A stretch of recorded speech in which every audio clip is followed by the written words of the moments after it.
প্রশাসন যারা গণহত্যা এবং শিশু হত্যায় সহযোগী করেছিল, যারা গুম খুন আইনগরের সহযোগী ছিল, তাদের বিরুদ্ধে কি ব্যবস্থা নিয়েছে ইন্টারিম সরকার, সেটা আজকে আমরা জানতে চাই।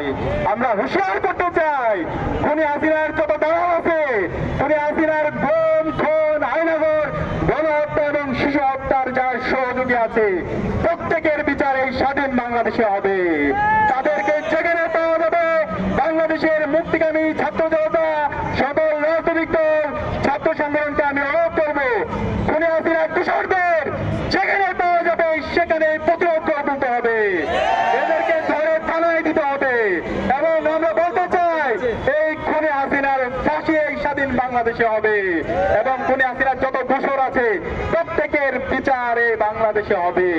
আজকে আমরা বলতে চাই, আমাদের এই মুক্তিকামী ছাত্র জনতা তারা ঘুমিয়ে যায়নি, জুলাই যে প্রজন্ম তৈরি হয়েছে তারা ঘুমিয়ে যায়নি, প্রতিরোধ করার জন্য তারা প্রস্তুত আছে।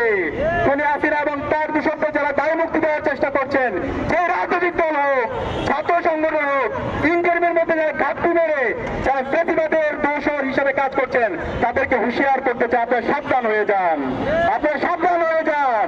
আপনারা যদি খুনি হাসিনাকে দায় মুক্তি দেওয়ার চেষ্টা করেন, বিচারের নামে আপনারা হাইকোর্ট দেখান, আপনাদের প্রত্যেককে আমরা দেখে নিব। আমরা অনুরোধ করব, এই খুনি হাসিনার বিচারের দাবিতে আমাদের সবাইকে ঐক্যমত হইতে হবে। বাংলাদেশে আজকে আমরা দেখতে পাচ্ছি রাজনৈতিক দলগুলোর মতো অনৈক্য, ছাত্র সংগঠনগুলোর মতো অনৈক্য। আপনারা এই অনৈক্যকে দূর করে জাতীয় ঐক্য তৈরি করুন। ফ্যাসিবাদের বিরুদ্ধে বাংলাদেশ বিনির্মাণ করার লক্ষ্যে আমাদের সবাইকে ঐক্যবদ্ধ হতে হবে। আমরা আজকে ঢাকা বিশ্ববিদ্যালয়ে প্রত্যেকটা পয়েন্টে পয়েন্টে আজকে আমরা অবস্থান নেব। আমরা দেখতে চাই খুনি হাসিনার দোষররা যারা গুপ্ত অবস্থা আছে তারা কোথায়, তাদেরকে যেখানে পাওয়া যাবে সেখানে দমন করা হবে।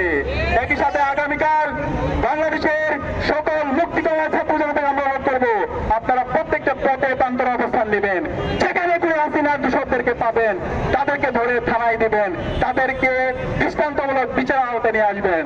আমি সবাইকে আজকের আয়োজনে অংশগ্রহণ করার জন্য ধন্যবাদ জানাচ্ছি এবং আজকের এই গণপ্রতিরোধ কর্মসূচিতে সবাইকে উপস্থিত থাকার জন্য ধন্যবাদ জানিয়ে এবং সারা অবস্থান করার অনুরোধ জানিয়ে আমি আমার কথা এখানে শেষ করছি। ধন্যবাদ।